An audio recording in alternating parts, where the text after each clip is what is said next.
Hi hello నమస్తే welcome to our channel TGTV వార్తా కథనాలపై విశ్లేషణ కార్యక్రమం మార్నింగ్ న్యూస్ కు స్వాగతం. నేను మీ జర్నలిస్ట్ సత్య. ముందుగా రాష్ట్రంలో జరిగిన రాజకీయ పరిణామాలను కనుక పరిశీలించినట్లయితే 78వ స్వాతంత్ర వేడుకలు నిన్నటి రోజున ఘనంగా నిర్వహించిండు.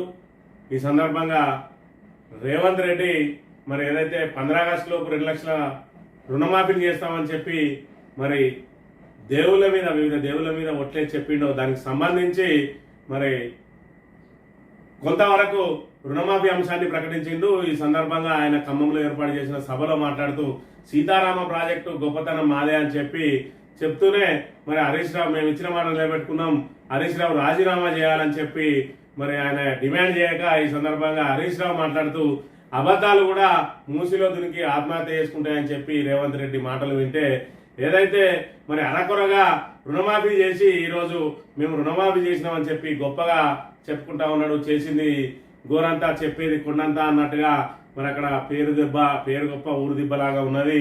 ఏదైతే మరి ఇక్కడ కేసీఆర్ లక్షలోపు రుణమాఫీ చేస్తే 32 లక్షల మందికి రైతుల ప్రయోజనం జరిగితే 2 లక్షల లోపు రుణమాఫీకి కేవలం 22 లక్షల మందికి ఏ విధంగా జరిగింది? మేమిచ్చిన 17,000 కోట్లే మరి మీరు కూడా 17,000 కోట్లతో మేము 1,00,000 రుణమాఫీ చేస్తే మీరు 2 లక్షల రుణమాఫీ ఏ విధంగా చేయగలిగిందో దీనిలోనే కనబడతా ఉన్నది మీ డొల్లతనం అనేది కూడా ఆయన తీవ్రంగా విమర్శలు చేసిన పరిస్థితి. మరి ఏదైతే ఆయన రైతులకే కాదు ద్రోహం, దేవుళ్ళకు కూడా ద్రోహం చేసిండు. మరి ఆ దేవుళ్ళు ఆగ్రహించకుండా నేను ఏ దేవుళ్ళ మీద అయితే ఒట్టు వేసిండో ఆ దేవుళ్ళందరినీ కూడా వేడుకుంటూ ఉన్నా. రేవంత్ రెడ్డి కోసం మరి తెలంగాణ మీద మీ ప్రకోపాన్ని చూపించవద్దు అని చెప్పి ప్రక్షాళన దిశగా వాళ్ళందరినీ కూడా వేడుకుంటున్నా అని చెప్పి కూడా నిన్నటి రోజున హరీష్ రావు చెప్పిన పరిస్థితి. మరోవైపు సీతారామ ప్రాజెక్టు తమ గొప్పతనమే అని చెప్తున్న నేపథ్యంలో సీతారామకు మీరు మరి ఏదైతే ఫౌండేషన్ వేసిండ్రా లేదంటే మరి దానికి సంబంధించి కాలువలు తవ్విండ్రా, ఏ రకంగా మీరు 75 కోట్లతోటే మరి ఈరోజు మేమే పూర్తి చేసినామని చెప్తా ఉన్నారు. ప్రభుత్వం ఏది ఉంటే అది వాళ్ళు స్విచ్ ఆన్ చేసి నీళ్ళు ఇస్తున్నామని చెప్పండి కానీ మేమే చిత్తశుద్ధితో పనిచేసినామని చెప్పడం ఎంతవరకు సమంజసం? మరి ఇక్కడ ఏదైతే 60% పైగా పనులు చేస్తామంటున్నారు, 75 కోట్లతోటి 60% పైగా పనులు ఏ విధంగా చేపడతారు అనేది తుమ్మల నాగేశ్వరరావు చెప్పాలని కూడా వివిధ మరి పక్షాలు డిమాండ్ చేస్తున్న పరిస్థితిని కూడా మనం ఇక్కడ ప్రధానంగా గమనించవచ్చు. మూసి ప్రక్షాళన కాదు, రేవంత్ రెడ్డి నోటిని ప్రక్షాళన చేయాలని చెప్పి నిన్న రోజున తీవ్ర స్థాయిలో విరుచుకుపడ్డాడు ఎమ్మెల్యే పాడి కౌశిక్ రెడ్డి అనే అంశాన్ని కూడా మనం ఇక్కడ ప్రధానంగా గమనించవచ్చు. వార్తా కథనాలను కనుక పరిశీలించినట్లయితే ముందుగా మాఫీ అరకొర రైతులు కొరకొర అసెంబ్లీ ఎన్నికల ముందు డిసెంబర్ 9 కల్లా రుణమాఫీ చేస్తామన్నారు. ఆ తర్వాత మాఫీపై మాటలు తేదీలు మారుతూ వచ్చాయి. లోక్సభ ఎన్నికల ముందు ఊరూరా దేవులపై ఒట్టు పెట్టి మరి ఆగస్టు 15 నాటికి పూర్తి చేస్తామని ముఖ్యమంత్రి రేవంత్ రెడ్డి చెప్పుకొచ్చారు. ఒకే దశలో అందరినీ కాస్త 3-4 దశలైంది. తొలి 2 దశల్లో మాఫీ కాకపోవడం నుంచి రైతులు ఇంకా తేరుకోకముందే 2 లక్షల వరకు రుణమాఫీ అయిపోయింది, అందరికీ చేసేసామని చెప్పి సీఎం ప్రకటించేశారు. మొత్తం 32,50,000 మంది రైతులకు మాఫీ చేస్తామన్నారు. కానీ చివరికి 22 లక్షల మందితోనే మరి సరిపెట్టేశారు. మరి మిగిలిన రైతుల సంగతి ఏంది? 31,000 కోట్ల మాఫీ చేస్తామని ప్రభుత్వం ప్రకటించింది, కానీ చేసింది 17,869 కోట్లే. సగం నిధులు ఖర్చు కాకుండానే మాఫీ ఎట్లా పూర్తయింది? అర్హతలున్న కొంతమందికి రుణమాఫీ కాలేదని సీఎం స్వయంగా చెప్పుకొచ్చారు. కానీ వాళ్ళు కలెక్టరేట్ కౌంటర్లో దరఖాస్తు చేసుకోవచ్చని తెలిపారు. అంటే సాగు పనులన్నీ మానుకొని రైతులు రేపటి నుంచి సర్కారీ దప్తర్ల చుట్టూ దరఖాస్తులు పట్టుకొని తిరగాలన్నమాట. ఇది కాంగ్రెస్ గ్యారంటీ అని చెప్పి మరి మాఫీ అరకొర అయింది, రైతులేమో కొరకొర ఉన్నారు. మరి ఏదైతే 32,50,000 మందికి చేస్తామని చెప్పి స్వయంగా వాళ్ళే ప్రకటించిండ్రు, కానీ 22 లక్షల మందికి మాత్రమే మరి చేసిండ్రు. 31,000 కోట్లు మరి ఖర్చు చేస్తా అన్నారు, 17,000 కోట్లకే సరిపెట్టేసిండ్రు. మరి గత ప్రభుత్వం 17,000 కోట్లు కేవలం 1 లక్షలోపు రుణమాఫీకే చేసినట్టయితే మరి మీకు 2 లక్షల లోపు రుణమాఫీ 17,000 కోట్లతో ఎట్లా సాధ్యమైంది? అంటే దీనిలో అనేక మంది లబ్ధిదారులకు రుణమాఫీ వర్తించకుండా పోయింది. ఏదో అరకొరగా చేసి చేతులు దులుపుకున్నారు, చేసేసాం అయిపోయింది అన్నట్టుగా చెప్తా ఉన్నారు, ప్రజలను మభ్య పెడతా ఉన్నారు. దానికి సంబంధించిన జాబితాలు కూడా పూర్తి స్థాయిలో బయటికి మరి పారదర్శకంగా చూపించకుండా ఏదైనా ఇబ్బందులు ఉంటే కలెక్టరేట్ లో దరఖాస్తులు చేసుకోరని చెప్పి రైతులను ముప్పు తిప్పులు పెడతా ఉన్నారని చెప్పి ఇక్కడ చెప్తున్న పరిస్థితి.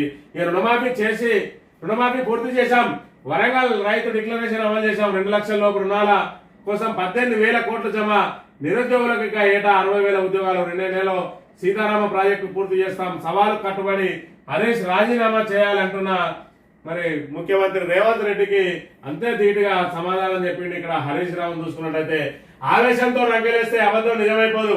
రైతులే కాదు దేవుడికి ముఖ్యమంత్రి రేవంత్ రెడ్డి ద్రోహం. దేవులపై ఒట్టు పెట్టి మరీ రుణమాఫీ వేసిన సర్కార్ కేటాయించిన 26,000 కోట్లలోనూ 9,000 కోట్లు కోత.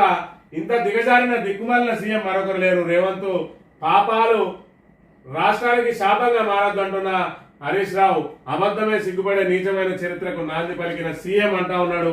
మరి రుణమాఫీ పూర్తి చేసేసామని చెప్పి చెప్తా ఉన్నాడు. ఇదే ముఖ్యమంత్రి మరి గతంలో ప్రకటించిండు 40,000 కోట్లు ఒక సంవత్సరం మేము కడుపు కట్టుకుంటే ఎడవ చెత్త కొట్టేస్తామని అన్నాడు. ఆ 40,000 కాస్త మరి నిబంధనలు రూపొందించినప్పటికీ 31,000 కోట్లు అయింది. ఆ 31,000 కోట్లు అసెంబ్లీ బడ్జెట్ వచ్చినప్పటికీ 26,000 కోట్లకు వచ్చింది. ఆ 26,000 కోట్లు నిన్నటికి వచ్చినప్పటికీ 17,869 కోట్లకు వచ్చింది. మరి లెక్కన 70 లక్షల మంది రైతులకు రుణమాఫీ కావాల్సి ఉన్నది. మరి ఇక్కడ 22 లక్షల మందికి మాత్రమే రుణమాఫీ అవుతా ఉన్నదంటే మరి ఏ విధంగా ఉన్నది రుణమాఫీ అనేది? కేవలం కొంతమందికి రుణాలు మాఫీ చేసి మేము రుణమాఫీ చేసినామని చెప్పి చేతులు దులుపుకునే ప్రక్రియను ప్రారంభించింది ప్రభుత్వం. దాన్ని కూడా మేము ఏకకాలంలో రుణమాఫీ చేస్తామని చెప్పి ఇప్పటికి దశల వారీగా చేసుకుంటూ వచ్చింది. ఇప్పటికి కూడా పూర్తి స్థాయిలో కాలేదు. నిన్నటి రోజున ప్రకటన ఇచ్చిండ్రు. అందులో మరి ఇప్పుడు రుణమాఫీ కాని వాళ్ళందరి పరిస్థితి ఏందనే దానికి మరి ఇక్కడ దాఖలాలు లేవు. అదే విధంగా కొంతమంది అర్హులకు కూడా కాలేదు. వాళ్ళందరూ కూడా కలెక్టరేట్ లో దరఖాస్తు చేసుకోవాలని చెప్పి స్వయంగా రేవంత్ రెడ్డి చెప్పడాన్ని బట్టి చూస్తూ ఉంటే మరి మీ అధికారులు రూపొందించిన నిబంధనలు ఏ విధంగా ఉన్నాయి, అర్హులను ఎంపిక చేసే విధానం మరి ఎంత పారదర్శకంగా ఉన్నదనేది మరి ముఖ్యమంత్రి మాటలను బట్టే అర్థమవుతున్న పరిస్థితిని కూడా మనం ఇక్కడ ప్రధానంగా గమనించవచ్చు. ఇక కేసీఆర్ ఎత్తిపోతలు, కాంగ్రెస్ ఉత్తకోతలు. నెరవేరిన కేసీఆర్ జల సంకల్పం సీతారామ ప్రాజెక్టుతో ఉమ్మడి ఖమ్మం ప్రజల కళ సాకారం. 8 ఏళ్లుగా 7,400 కోట్లు ఖర్చు చేసిన బీఆర్ఎస్ ప్రభుత్వం 8 నెలల్లో 75 కోట్లు వెచ్చించిన కాంగ్రెస్ సర్కార్ అయినా అంతా తామే కట్టినట్టు ముఖ్యమంత్రి మంత్రుల బిల్డప్. ప్రాజెక్టు 3 పంప్ హౌజులు ప్రారంభం అని చెప్పి నిన్నటి రోజున మరి ఇక్కడ 3 పంప్ హౌజులను ఇక్కడ ప్రారంభించిండు ముఖ్యమంత్రి రేవంత్ రెడ్డి. మరి ఇది ఇక్కడ చూసుకున్నట్టయితే మొదటిది ఉమ్మడి ఖమ్మం జిల్లా రైతాంగానికి గోదావరి జలాలను అందించేందుకు వీలుగా రూపొందించిన సీతారామ ఎత్తిపోతల పథకానికి టేకులపల్లి మండలం రోళ్లపాడు వద్ద 2016 ఫిబ్రవరి 16న శంకుస్థాపన చేస్తున్నటువంటి అప్పటి ముఖ్యమంత్రి కేసీఆర్. అదేవిధంగా 8 ఏళ్లలో 74,000 ఖర్చు చేసిన కేసీఆర్ ప్రభుత్వం ప్రాజెక్టు నిర్మాణాన్ని దాదాపు పూర్తి చేసింది. ఈ రోజు ఎత్తిపోతలకు వచ్చింది. ఏవైతే చిన్న చిన్న మరి లింకేజ్ పనులు ఏవైతే ఉన్నాయో కేవలం 75 కోట్లు, 7,500 కోట్లలో 75 కోట్లు అంటే 0.1% మరి ఇక్కడ దీన్ని ఖర్చు చేసి మేమే మొత్తం సీతారామను పూర్తి చేసినామని చెప్పి ఇక్కడ ఏదైతే ఈ పక్కనే నిలబడ్డాడు తుమ్మల నాగేశ్వరరావు అప్పుడు కూడా మంత్రి ఈయనే మాట్లాడుతుండడాన్ని మరి ఇక్కడ సిగ్గుచేటుగా భావించవచ్చు. మనం ప్రజలందరూ గమనిస్తా ఉన్నారు. సీతారామ పనులు ఎక్కడైనా 75 కోట్లతోటి మరి మీరు సీతారామ ప్రాజెక్టును పూర్తి చేస్తే మరొక 100 కోట్లతోటి రాష్ట్రం అంతా కూడా మీరు ప్రాజెక్టులు పూర్తి చేసే అవకాశం ఉంటది. మరి 75 కోట్లతోటి సీతారామ ప్రాజెక్టును పూర్తి చేసిన మీకు మూసి ప్రక్షాళనకు 1,50,000 కోట్లు ఎందుకు అవసరమైన విషయాన్ని కూడా మరి ప్రజలందరికీ వివరించాల్సిన అవసరం ఉన్నది. 8 నెలలు గడిచిపోయినాయి, ఒక్క పంపు బిగించలేదు, ఒక్క మోటార్ అయినా కొత్తగా పెట్టలేదు. పైగా సీతారామ ప్రాజెక్టు వృధా అన్నారు, ఖర్చు భారం అన్నారు, అంచనాలు పెరిగిపోయాయని చెప్పిండ్రు. తీరా ఇప్పుడు ఆ ప్రాజెక్టు తామే కట్టామని క్రెడిట్ అంతా తమదే అని చెప్పి దబ్బాలు కొట్టుకుంటా ఉన్నారు. కానీ ఖమ్మం ప్రజలకు తెలుసు ప్రాజెక్టు ఎవరి ఆలోచన, ఎవరి ప్రయత్నమో, ఎవరి కష్టమో. కాంగ్రెస్ పాలనలో తట్టెడు మట్టి కూడా తీయకుండా ఆగిపోయిన ప్రాజెక్టును పట్టాలెక్కించి పరుగులు తీయించింది కేసీఆర్. 1 కాదు 2 కాదు 10ల సంఖ్యలో ఎత్తిపోతల పథకాలను వేగంగా పూర్తి చేసిన ఘనత కేసీఆర్ది. ఎవరు అవునన్నా కాదన్నా తెలంగాణ ఉద్యమం నిర్మితమైందే మరి ఇక్కడ ఏదైతే నిధులు, నీళ్లు, నియామకాల మీద ఆ నీళ్ల కోసం మరి భగీరథ ప్రయత్నాలు చేసి ఇక్కడ రాష్ట్ర వ్యాప్తంగా మరి ఇక్కడ నీటి వనరులను తీసుకొచ్చిన ఘనత కేసీఆర్ కి దక్కుతుందనడంలో అతిశయోక్తి లేదు. అందులో భాగంగానే ఇటు సీతారామ లాంటి ప్రాజెక్టులు కానీ, అదేవిధంగా ప్రతిష్టాత్మక కాళేశ్వరం ప్రాజెక్టు కానీ, అదేవిధంగా ఏదైతే పాలమూరు డిండి ఎత్తిపోతల పథకాలు కానీ ఇవన్నిటి కూడా రూపకల్పన చేసింది కేసీఆర్. వాటన్నిటిని కూడా ప్రజలకు అందుబాటులో తీసుకొచ్చి ఇలా సాగు భారమైన తెలంగాణకు సాగు మరి ఒక హారంగా తయారు చేసింది కేసీఆర్ అనడంలో అతిశయోక్తి లేదు. దాన్ని ఇలాంటి ముఖ్యమంత్రులు ఎందరొచ్చి డబ్బాలు కొట్టుకున్నా, గప్పాలు కొట్టుకున్నా మరి ప్రజల గుండెల్లో సుస్థిరంగా అది స్థిరపడిపోయింది. మరి కేసీఆర్ అంటేనే భగీరథుడు అనే మరి విషయాన్ని ఇక్కడ మనం ప్రధానంగా గమనించవచ్చు. కరెంటు కోతలు, అడిగితే బూతులు, ఫోన్ చేసిన వ్యక్తిపై విద్యుత్ సిబ్బంది అసహనం, మధ్యమత్తులో తిట్లు, ఆడియో వైరల్. నేడు సీఎండీకి ఫిర్యాదు చేయనున్న బాధితులు అని చెప్పి అసలే ఒక దిక్కు కరెంటు కోతలు, దానికి సంబంధించి మరి ఎవరైనా అధికారులను కరెంటు పోయింది ఏంది అని చెప్పి అడిగితే వాళ్ళు అసహనానికి లోనై మరి ఇక్కడ బూతులు తిడుతున్న వ్యవస్థను కూడా మనం ఇక్కడ గమనించవచ్చు. ఒకవైపు మరి ఏదైతే 24 గంటల కరెంటును ఖచ్చితంగా అమలు చేయాలని ఆదేశాలు ఇవ్వాల్సిన మంత్రులు మరి వాళ్ళకే వంత పడుతూ అసలు కరెంటు కోతలే లేవని చెప్పి చెప్తున్న నేపథ్యంలో ఇక్కడ అధికారులు కూడా బరిదిగిస్తా ఉన్నారు. ఎవరైతే మరి కరెంటు కోతల గురించి ఎవరైనా ట్విట్టర్ లో కానీ సోషల్ మీడియాలో ఏ విభాగంలో పెట్టినా కూడా వాళ్ళ మీద కేసులు నమోదు చేస్తున్న పరిస్థితి, వాళ్ళ ఇళ్ల దగ్గరికి వచ్చి బెదిరిస్తున్న పరిస్థితి. మీ కరెంట్ కట్ చేస్తాం, ఆ ట్విట్టర్ ఖాతా నుంచి లేదంటే ఆ ఫేస్బుక్ ఖాతా నుంచి ఆ ఇన్స్టాగ్రామ్ ఖాతా నుంచి దాన్ని తక్షణం తొలగించండి అని బెదిరిస్తున్న పరిస్థితి. ఇప్పుడు ఏకంగా బూతులు తిడుతా ఉన్నారు. మరి ఇక్కడ కాంగ్రెస్ ప్రభుత్వం ఏ విధంగా ఉన్నదో ఆ కింది స్థాయిలో ఉన్న అధికారులు కూడా అదే పద్ధతిని అనుసరిస్తున్న పరిస్థితిని కూడా మనం ఇక్కడ ప్రధానంగా గమనించవచ్చు. అభయహస్తం కాదు, ఇది కబంధహస్తం. ప్రపంచ బ్యాంకు పాపకం కోసం ప్రభుత్వం పాకలాట, అప్పులు తెస్తామంటూ ముఖ్యమంత్రి 15 ఆగస్టు సందేశం, తక్కువ వడ్డీకే రుణాలు ఇస్తారని గొప్పగా చెప్పుకున్న రేవంత్, అదే జరిగితే ఆర్థిక సార్వభౌమాధికారాలు తాకట్టు పెట్టినట్టే, సంక్షేమానికి ఎసరు పెట్టాలా, బిగుసుకునే నిబంధనల చట్టం సర్కారు తలొగ్గితే గ్యారంటీలు గగనమే, హామీలకు మంగళమే, బాబు హయాంలో సంస్కరణల పేరిట ప్రైవీకరణ వచ్చు. విద్యుత్ సంస్కరణలపై నాటి పోరాటాన్ని మరవని ప్రజలు, తెలంగాణలో 20 ఏళ్లుగా వినపడని ప్రపంచ బ్యాంకు మాట, అప్పుల యావలో ఇప్పుడు మళ్లీ తెరపైకి తెచ్చిన రేవంత్. ఏదైతే ప్రపంచ బ్యాంకు సంబంధించి ప్రపంచ బ్యాంకు జీతగాడిగా పనిచేస్తా ఉన్నాడు చంద్రబాబు నాయుడు అని చెప్పి ఆ రోజు ఏదైతే వివిధ సంస్కరణలు తీసుకొచ్చిందో అదంతా కూడా ప్రపంచ బ్యాంకు ఆదేశాల మేరకే తీసుకొచ్చిందని చెప్పి అసలు ప్రైవేటీకరణ అనేది పెరిగిపోయిందే చంద్రబాబు నాయుడు హయాంలో. ప్రభుత్వ రంగ సంస్థల్లో ప్రైవేటీకరణను విస్తరించి ఆ రోజు ప్రపంచ బ్యాంకుకు అనుగుణంగా ఏదైతే అప్పులు తీసుకొచ్చిందో ఆ అప్పులను మరి తీర్చడం కోసం ప్రపంచ బ్యాంకు పెట్టే ప్రతి నిబంధనలకు తలొగ్గి ప్రపంచ బ్యాంకు జీతగాడిగా మరి తయారైండు చంద్రబాబు నాయుడు అని ఆ రోజులలో మనం ఉమ్మడి ఆంధ్రప్రదేశ్ లో చూసినాం. తిరిగి అప్పటి నుంచి 10 ఏళ్ల పాటు ఆ ప్రపంచ బ్యాంకు అనే మాటే తెలంగాణలో వినబడలేదు కేసీఆర్ ఉన్నన్ని రోజులు. మళ్ళీ ఏదైతే బాబు శిష్యుడు రేవంత్ రెడ్డి అధికారంలోకి వచ్చిండో వెంటనే మళ్ళీ ప్రపంచ బ్యాంకు దగ్గర మోకరిల్లిన పరిస్థితి. మరి ఇప్పటికే మరి 9 నెలల్లో 50,000 కోట్ల రూపాయలు రుణాలు తీసుకున్నాడు. ఆ రుణంతో కొత్తగా ప్రాజెక్టులు చేపట్టింది లేదు, మరి సంక్షేమ పథకాలు అమలు చేసింది లేదు, కొత్తగా ఇచ్చిన 6 గ్యారంటీల అమలు ఊసు లేదు, మరి కళ్యాణ లక్ష్మికి ఇస్తా అన్న బంగారం లేదు, మహిళలకు ఇస్తా అన్న 2500 లేదు, మరి ఏదైతే విద్యా భరోసా కార్డు లేదు, మరి ఇంటర్నేషనల్ స్కూల్ లేవు. అయినప్పటికీ కూడా 50,000 కోట్ల రూపాయలు మరి ఇప్పటికే అప్పు తీసుకొచ్చిండు. అది కాదన్నట్టు ఏకంగా మరి ఇక్కడ ప్రపంచ బ్యాంకు ముందే మోకరిల్లుతున్న పరిస్థితిని కూడా మనం ఇక్కడ గమనించవచ్చు. నిజంగానే ఒకవేళ ప్రపంచ బ్యాంకు దగ్గర కనుక మనం అప్పు తీసుకున్నట్టయితే వాళ్ళు పెట్టే ప్రతి నిబంధనలకు తలాడించాల్సి ఉంటది. వాళ్ళ సూచనల మేరకే మనం ఇక్కడ సంస్కరణలను అమలు చేయాల్సిన పరిస్థితి ఉంటది. దానికోసమే కేసీఆర్ ఏ రోజు కూడా ప్రపంచ బ్యాంకు సంబంధించిన మన దర్వాజా కూడా తొక్కని పరిస్థితులలో ఈ రోజు రేవంత్ రెడ్డి ఏకంగా ప్రపంచ బ్యాంకు ముందే మోకరిల్లిన పరిస్థితులను మనం ఇక్కడ ప్రధానంగా గమనించవచ్చు. ఇక తెలంగాణ దినపత్రిక విషయానికి వస్తే దారుణ దగ, రుణమాఫీ పేరుతో రైతులకు దగ, దేవులపై ఒట్టేసి మరి దేవులకే పురుడి, తక్షణమే మాఫీ అని హామీ, 3 దశలుగా మాఫీ అంటూ వెలిగా, మాఫీ లెక్కల్లో మాయాజాలం, రైతుల లెక్క చెప్పని సర్కార్. ఇప్పటికీ బ్యాంకుల ముందు తొలి 2వ దశ మాఫీ రైతులు, 3వ దశ మాఫీపై లక్షలాది మంది రైతుల ఆశలు. 31,000 కోట్లలో కేవలం 17,869 కోట్లు మాత్రమే విడుదల.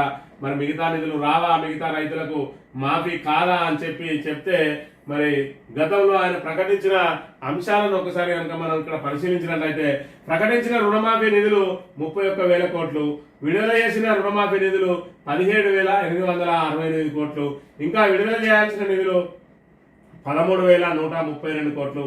రుణమాఫీ అయిన రైతుల సంఖ్య 22 లక్షల మంది రైతులు, రుణమాఫీ కాని రైతుల సంఖ్య 48 లక్షల మంది రైతులు. అంటే 70 లక్షల మంది రైతులలో 22 లక్షల మంది రైతులకు కేవలం మరి 17,000 కోట్లు విధిలించి మరి ఇక్కడ చేతులు దులుపుకొని మరి ప్రపంచంలోనే మా అంతా మరి మొగోడు లేడు అని చెప్పుకుంటున్నాడు రేవంత్ రెడ్డి. ఇక్కడ ఇక ఇసంటి ఘనత మరి గతంలో ఎవరు చేసి ఉండరు, భవిష్యత్తులో కూడా ఎవరు చేసి ఉండరు, రేవంత్ రెడ్డికే సాధ్యమైంది ఇది అని చెప్పి గొప్పలు చెప్పుకుంటున్న రేవంత్ రెడ్డి సర్కార్ దొల్లతనం అంతా కూడా ఇక్కడ గమనించినట్టయితే కేసీఆర్ 1,00,000 రూపాయల లోపు రుణాలకే 17,000 కోట్లు మరి ఇక్కడ విధించిండు, నిధులు మంజూరు చేసిండు, 2 సార్లు రుణమాఫీ చేసిండు లక్ష.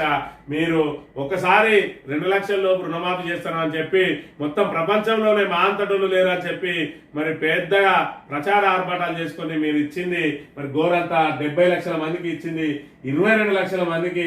ఆ 22 లక్షల మందికి ఇచ్చే ఇక మాకు మేమే గొప్పలం అని చెప్పి చెప్పుకుంటున్న పరిస్థితిని ఇక్కడ మనం ప్రధానంగా గమనించవచ్చు. రేవంత్ రైతు ద్రోహే కాదు, దైవద్రోహి. దేవులపై ఒట్టు పెట్టి కూడా మాట నిలబెట్టుకోలే. 40,000 కోట్లు అని చెప్పి 17,000 కోట్లు చేశారు. చరిత్రలోనే నువ్వు దిగజారిన ముఖ్యమంత్రివి. నీ పాపానికి ప్రజలకు శాపం తగులుతుందేమో.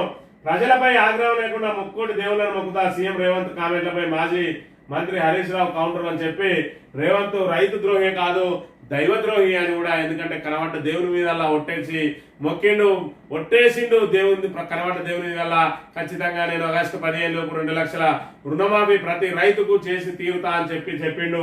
ఇప్పుడు చూసుకున్నట్టయితే మరి కేవలం 22 లక్షల మందికి మాత్రమే మరి చేస్తా ఉన్నాడు. 70 లక్షల మందిలో 22 లక్షల మందికి రుణమాఫీ చేస్తే మరి మిగతా రైతులు ఏం పాపం చేసిండ్రు?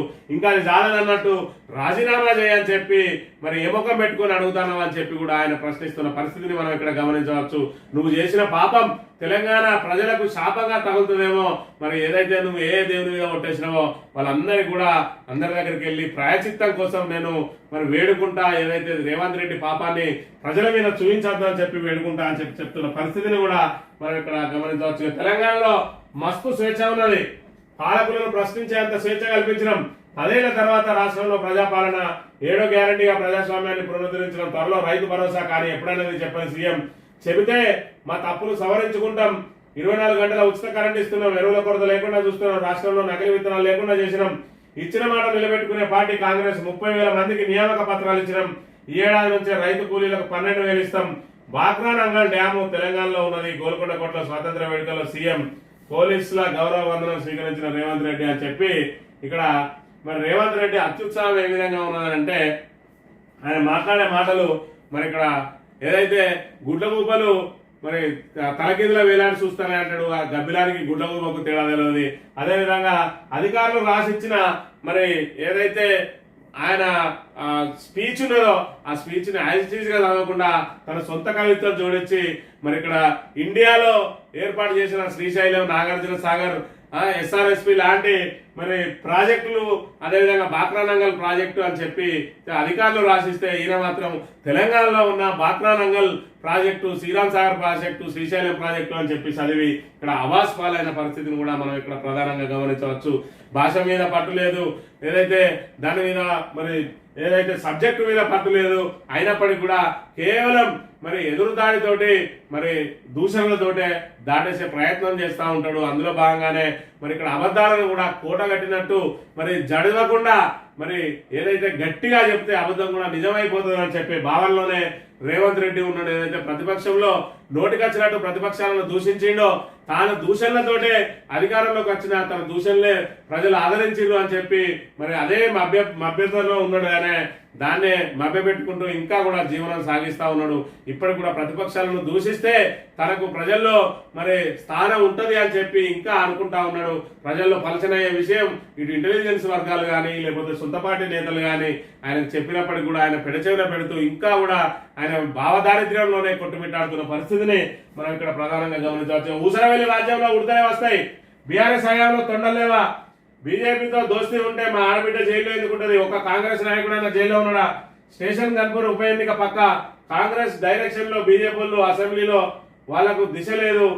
బీఆర్ఎస్ వర్కింగ్ ప్రెసిడెంట్ కేటీఆర్ ఊసరవెల్లి రాజ్యంలో ఉడతలే వస్తాయని చెప్పి మరి ఇక్కడ ఏదైతే కరెంటు కోతలకు సంబంధించి కరెంటు వేయింది అని అంటే తొందర ట్రాన్స్ఫార్మర్ల మీద పడుతున్నాయని చెప్పి ఏదైతే చెప్పినో దానికి సంబంధించి నిన్నటి రోజున మరి ఎద్దేవా చేస్తూ మాట్లాడిండో, అదేవిధంగా ఏదైతే బీజేపీలో బీఆర్ఎస్ విలీనం అవుతుందని చెప్పి మరి ఇక్కడ చౌకబారు మాటలు ఒక యూట్యూబర్ మరి రవిప్రకాష్ అనే వ్యక్తి మరి దిగజారిపోయిన రాతలు కాంగ్రెస్ అదేవిధంగా రవిప్రకాష్లు దిగజారిపోయి మరి వాళ్ళిద్దరు ఏకమైతాను బెయిల్ వస్తుందని చెప్తా ఉన్నాడు.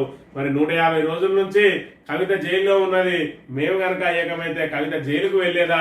మరి ఒక కాంగ్రెస్ నాయకుడు కూడా ఇప్పటి వరకు జైలుకు వెళ్తలేడు. అంటే మీరు కుమ్మక్కైనా బీజేపీ తోటి మేము కుమ్మక్కైనా అనే విషయాన్ని ప్రజలు గమనించాలని చెప్పి, అదేవిధంగా స్టేషన్ గన్పూర్ కు త్వరలో ఉప ఎన్నిక వస్తుందని చెప్పి స్టేషన్ గన్పూర్ లో వివిధ పార్టీల నుంచి బీఆర్ఎస్ లో పార్టీలో చేరికల సందర్భంగా మాట్లాడిన మాటలను మనం ఇక్కడ ప్రధానంగా గమనించవచ్చు. ప్రక్షాళన చేయాల్సింది రేవంత్ రెడ్డిని. కౌశిక్ రెడ్డి కొడంగల్లో హరీష్ రావు రేవంత్ రెడ్డి చిత్ర ఓడించాడు. దేశంలోనే దేవులపై ఒట్టు పెట్టిన ఏకైక వ్యక్తి రేవంత్ రెడ్డి. రేవంత్ రెడ్డికి వచ్చింది 33,000 మెజార్టీ. 22 లక్షల మంది రైతులకే రుణమాఫీ జరిగిందంటున్న సబితా ఇంద్రారెడ్డి. మరి ప్రక్షాళన చేయాల్సింది మూసీ నదిని కాదు రేవంత్ రెడ్డి నోటిని అని చెప్పి ఇంత బూతులు మాట్లాడే సీఎం భారతదేశంలోనే ఎవరు లేరు అని చెప్పి చెప్తున్న పరిస్థితి. అదేవిధంగా దేశంలోనే దేవుళ్ళ మీద ఒట్లేసిన వ్యక్తి కూడా ప్రధానంగా ముఖ్యమంత్రి రేవంత్ రెడ్డి అని చెప్పి చెప్తున్న అంశాన్ని కూడా మనం ఇక్కడ ప్రధానంగా గమనించవచ్చు. ఈ సాక్షి దినపత్రిక విషయానికి వస్తే లౌకిక పౌర స్మృతి దేశానికి తక్షణ అవసరం అంటున్న మోడీ. రాజ్యాంగం సుప్రీంకోర్టు చెప్పింది అదే. ఇప్పుడున్నది మతపరమైన స్మృతి. 75 ఏళ్లుగా దాన్ని భరిస్తూ వస్తున్నాం. 15 ఆగస్టు ప్రసంగంలో కీలక వ్యాఖ్యలు. ఉన్నత విద్యకు గమ్యస్థానంగా భారత్. అన్ని రంగాల్లోనూ అద్భుతాలు చేస్తున్నాము. మహిళలపై ఆకృత్యాలకు ఉరేసరి. ఎర్రకోట నుంచి వరుసగా 11వసారి జాతిని ఉద్దేశించి మాట్లాడిన ప్రధానమంత్రి. మన దేశంలో 75 ఏళ్లుగా మతపరమైన పౌరస్మృతి కొనసాగుతుందంటూ ప్రధాని మోడీ తీవ్ర వ్యాఖ్యలు చేశారు. అది వివక్షాపూరితమైనది, రాజ్యాంగ స్ఫూర్తికి సుప్రీంకోర్టు తీర్పులకు విరుద్ధం అంటూ 15 ఆగస్టు ప్రసంగంలో కుండబద్దలు కొట్టారు. ఎవరు అడ్డుకున్న త్వరలో లౌకిక పౌర స్మృతిని, ఒకే దేశం ఒకే ఎన్నికను అమల్లోకి తెచ్చి తీరుతామని ఎర్రకోట వేదికగా స్పష్టమైన ప్రకటన చేశారు. తమ హయాంలో దేశ ప్రగతిని విపక్షాలు ఓర్వలేకపోతున్నాయంటూ దుయ్యబట్టారు. కోల్కతాలో వైద్యురాలపై అత్యాచారంతో పాటు పలు అంశాలను స్పృశిస్తూ ఏకంగా 98 నిమిషాల పాటు ప్రసంగించి రికార్డు నెలకొల్పారని చెప్పి మరి ఉమ్మడి పౌర స్మృతిని తీసుకురాబోతా ఉన్నాం అని చెప్పి నిన్నటి రోజున ఆయన మరి దేశ ప్రజలకు సందేశం ఇచ్చిండు. అదేవిధంగా ఒకే దేశం ఒకే ఎన్నికకు కట్టుబడి ఉన్నామని చెప్పి ఖచ్చితంగా దేశంలో ఏదో మూల నిత్యం ఎన్నికలు జరుగుతూ నిత్యం ఎలక్షన్ కోళ్లతోటి నిత్యం ఎన్నికలతోటి మరి ఇక్కడ అభివృద్ధి కుంటుపడతా ఉన్నదని చెప్పి ఒకే దేశం ఒకే ఎన్నిక ఉండే విధంగా మరి చర్యలు చేపట్టబోతామని చెప్పి చెప్తున్న పరిస్థితి. అదేవిధంగా తాము చేస్తున్న కార్యక్రమాలను దేశ ప్రగతిని మరి ఇక్కడ విపక్షాలు ఓర్వలేకపోతా ఉన్నాయని చెప్పి కూడా చెప్తున్న పరిస్థితిని ఇక్కడ మనం ప్రధానంగా గమనించవచ్చు. ఏదేమైనా కూడా ఖచ్చితంగా మహిళలపై ఆకృత్యాలకు ఉరే సరి అని చెప్పి అందుకే చట్ట సవరణలు తీసుకొచ్చినామని చెప్పి కూడా చెప్తున్న పరిస్థితి. మాట నిలబెట్టుకున్నాం. 31,000 కోట్లతో రైతులను రుణముక్తి చేశాం సీఎం రేవంత్ రెడ్డి. సీఎం రేవంత్ రెడ్డి అబద్ధాలు ఏ విధంగా ఉంటాయి అనేది ఇక్కడ తెలంగాణలో ఇప్పుడు బడికి ఎల్కేజీ పిల్లని అడిగినా కూడా చెప్పే పరిస్థితికి వచ్చింది. మరి ఇక్కడ 17,868 కోట్లు మరి వెచ్చించిరు అని చెప్పి అధికారిక లెక్కలు చెప్తా ఉంటే 31,000 కోట్లతోటి రైతులను రుణముక్తి చేసినామని చెప్పి చెప్తా ఉన్నాడు. అంటే మరి అబద్ధాలను ఏ రకంగా చెప్తా ఉన్నాడు, ప్రజలు ఏ విధంగా నమ్ముతా ఉన్నారు అంటే ప్రజలు పిచ్చోళ్ళు అయితే మరి ఆయన మాటలు ఏ విధంగానైనా సాగుతుంది. ఇప్పటికే రైతు భరోసా ఎగ్గొట్టి 11,500 కోట్లను మన గతంలో ఇవ్వాల్సిన మరో 5,000 కోట్లు ఎగ్గొట్టినాయి. 5,000 కోట్లు రైతు భరోసా ఇస్తా అని చెప్పి రైతు బంధు ఇచ్చి అందులో సుమారు 5,000 కోట్లు చెల్లించాల్సి ఉండే. 5,000 కోట్లు ఈ 11,500 కోట్లు మొత్తం 16,500 కోట్లకు 17,000 కోట్లు మరి రుణమాఫీ పేరుతో ఇచ్చి ఆ రుణమాఫీని అంతటా కూడా మరి మాఫీ చేసినామని చెప్పి చెప్తా ఉన్నాడు. మరోవైపు 48 లక్షల మంది కూడా ఇప్పటి వరకు మరి రుణమాఫీ కాని పరిస్థితిని కూడా మనం ఇక్కడ ప్రధానంగా గమనించవచ్చు. హరీష్ రావును సవాల్ చేస్తున్నా, మాట మీద నిలబడి రాజీనామా చేయి. ప్రజల నమ్మకం కోల్పోయి బీఆర్ఎస్ హీనంగా మారింది. రీడిజైనింగ్ పేరుతో బీఆర్ఎస్ సర్కార్ దోపిడీకి పాల్పడింది. 1,500 కోట్లతో పూర్తయ్యే సీతారామ ప్రాజెక్టు అంచనాలు పెంచారు. కేసీఆర్ చేసిన అప్పులకు మిత్తిలు కట్టేందుకే కొత్త అప్పులు చేస్తున్నాం. సీతారాం ప్రాజెక్టు పంపుల ప్రారంభం ఖమ్మం జిల్లా వైరాలో సభ అని చెప్పి మరి హరీష్ రావుకు సవాల్ చేస్తున్నా, మాట మీద నిలబడి రాజీనామా చేయంటాడు. అసలు నువ్వు మాట మీద నిలబడితే కదా రాజీనామా చేసేది. నీ అబద్ధాలు అనేటి మరి ఇక్కడ 31,000 కోట్లవి 17,600 మరి 868 కోట్లే రిలీజ్ చేసినావు. మరి మిగతా 42 లక్షల మంది రైతులకు ఎవడిస్తాడు మరి రుణమాఫీ అనేది? మరి ఇప్పటికైనా మరి నువ్వే అక్కడ తెలంగాణ అమరవీరుల స్థూపం దగ్గరికి వచ్చి మరి నీ ముక్కు నేలకు రాయాలని చెప్పి వాళ్ళు డిమాండ్ చేస్తున్న పరిస్థితిని కూడా మనం ఇక్కడ గమనించవచ్చు. ఇక సీతారామ ప్రాజెక్టు 1,500 కోట్లతోటే పూర్తయ్యాలని చెప్పి చెప్తా ఉన్నాడు. ఆ కేవలం మూసి ప్రక్షాళనకు 1,50,000 కోట్లను మరి ఏదైతే 16,000 కోట్లు అన్నాడు దాన్ని 50కి పెంచిండు, దాన్ని 75 పెంచిండు, 1,50,000 కోట్లకు తీసుకొచ్చిండు. అంచనాలు కూడా మొదలు కాకముందే మరి 16,000 కోట్లను 1,50,000 కోట్లకు తీసుకొచ్చిన నువ్వు ఈరోజు మరి సీతారామ ప్రాజెక్టు ఇలా పూర్తయి మరి ఖమ్మం జిల్లా మొత్తానికి నీళ్ళు ఇచ్చేదాన్ని 1,500 కోట్లతోటే పూర్తి చేయొచ్చు అని చెప్పి మాటలు పడుతున్నావు. చేతగానులకు మాటలు ఎక్కువ అన్నట్టు మాటలు ఎవడైనా మాట్లాడతాడు. ఒక ప్రాజెక్టును నీ హయాంలో దమ్ముంటే ఒక ప్రాజెక్టును పూర్తి చేసి చూపి రేవంత్ రెడ్డి, అప్పుడు మరి నువ్వు మొగోనివో మరి ఏదన్నది ఇక్కడ ప్రజలందరూ కూడా డిసైడ్ చేసుకుంటారనే అంశాన్ని ఇక్కడ ప్రధానంగా గమనించాలి. అలాగైతే మా ఆడబిడ్డ జైల్లో ఉండేనా బీజేపీ బీఆర్ఎస్ లో విలీనంపై మరి ఇక్కడ కేటీఆర్ నిలదీత అని చెప్పి మరి ఏదైతే బీఆర్ఎస్ మీద ఇక్కడ కుట్రలు జరుగుతున్నాయి, ఆ కుట్రలను మన నిన్నటి రోజున ఎండగట్టిన అంశాన్ని కూడా మనం ఇక్కడ ప్రధానంగా గమనించవచ్చు. ఇక కొడుకు కోసం తల్లి నిర్బంధం, ప్రేమించిన బాలికతో పరారైన బాలుడు తల్లిని వేధించిన ఎస్ఐ ఠానాకు పిలిపించి కాళ్ళు చేతులు వాచిపోయేలా లాఠీ దెబ్బలు. 3 నెలలుగా పోలీస్ స్టేషన్ కు హాజరవుతున్న బాధితురాలు. బషీరాబాద్ లో మరో షాద్నగర్ తరహా ఉదంతం అని చెప్పి మరి ఇక్కడ ఏదైతే ఈ షాద్నగర్ తరహాలోనే మరో మహిళను కూడా ఇక్కడ 3 నెలల నుంచి పోలీస్ స్టేషన్ చుట్టూ తింపి ఆమెను విపరీతంగా కొడుతున్న పరిస్థితి నిన్నటి రోజున మరి జర్నలిస్టుల కంట పడ్డది. జహీరాబాద్ పోలీస్ స్టేషన్ లో మరి ఇక్కడ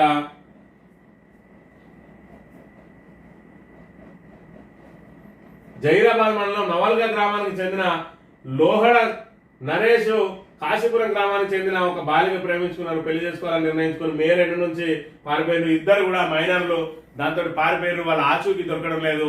దానికి వాళ్ళ తల్లిని బాధ్యురాలుగా చేస్తూ 3 నెలల నుంచి అంటే మే 2వ తేదీ నుంచి నిన్నటి రోజున ఆగస్టు 15వ తారీఖు వరకు కూడా ప్రతిరోజు తీసుకొచ్చి తాన దగ్గర కూర్చుండబెట్టి రోజు కొడుతూ చిత్రహింసలు పెడుతూ మరి వాళ్ళు చేసుకుంటూనే బతుకుతారు. అయినప్పటికీ కూడా ఆమెను రకరకాలుగా వేధిస్తూ మరి ఆమెను కూలి పని చేసుకోకుండా ఆమెను హింసిస్తున్న దృశ్యం నిన్నటి రోజున ఏదైతే 15 ఆగస్టు వేడుకలను కవర్ చేయడానికి వచ్చిన విలేకరుల బృందం కంటపడ్డది. దాంతో ఈ విషయం అంతా కూడా వెలుగు చూసింది. ఈ రకంగా పోలీసుల ఆకృత్యాలు ఈ విధంగా ఉన్నాయి. ఏదైతే మరి వాళ్ళు పారిపోయిందో ఆ మైనర్ జంటను వెతికి పట్టుకోవాల్సిన పోలీసులు అది చేతగాక ఈరోజు వాళ్ళ తల్లిదండ్రులను తీసుకొచ్చి హింసిస్తున్న అంశాన్ని ఇక్కడ మనం ప్రధానంగా గమనించవచ్చు.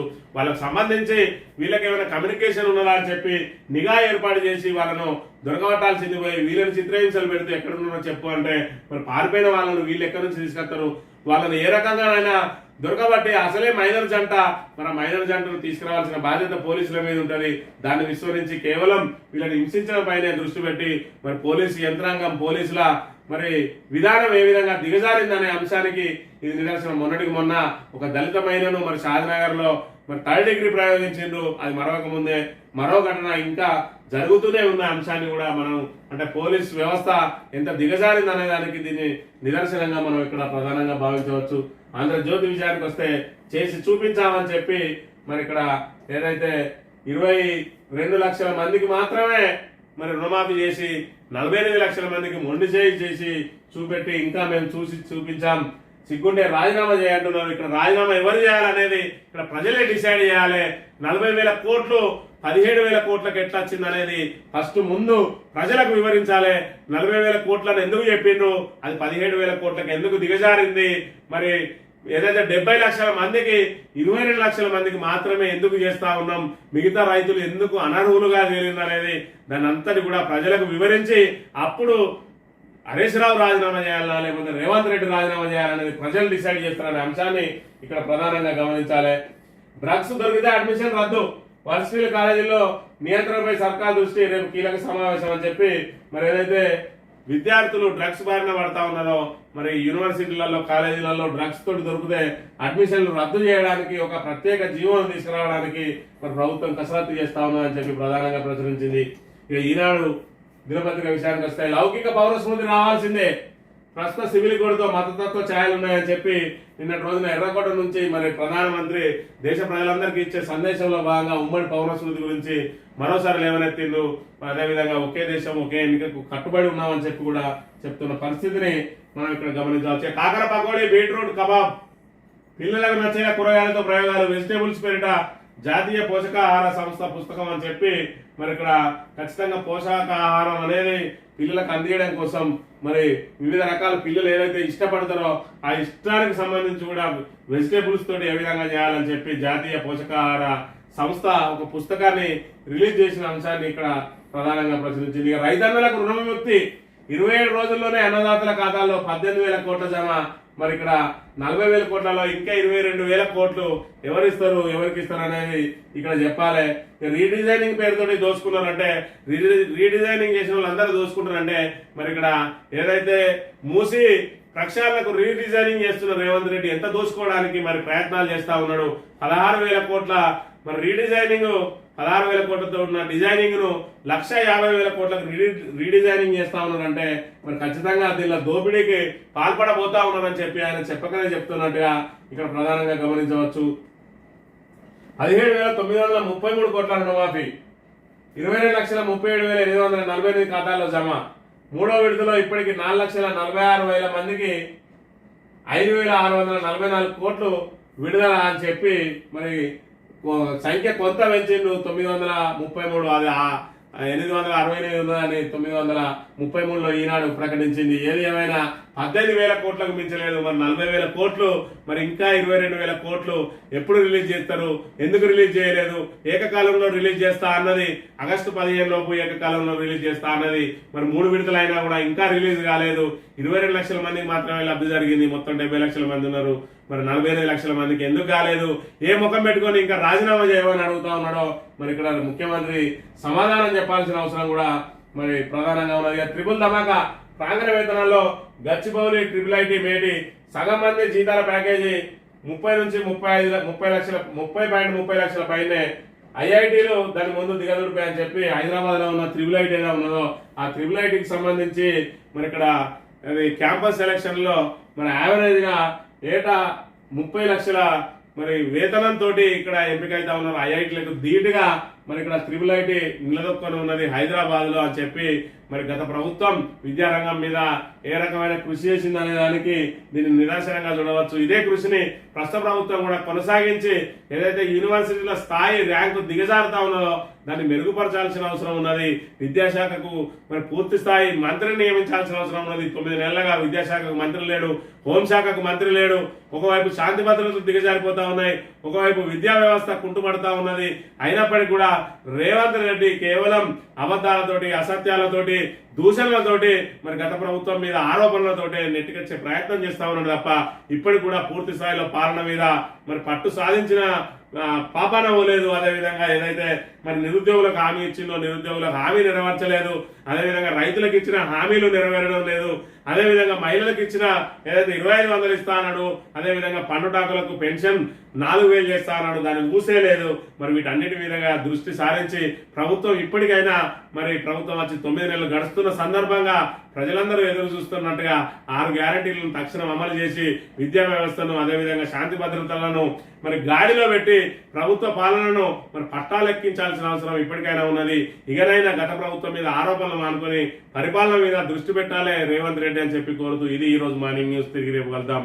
Thank you very much.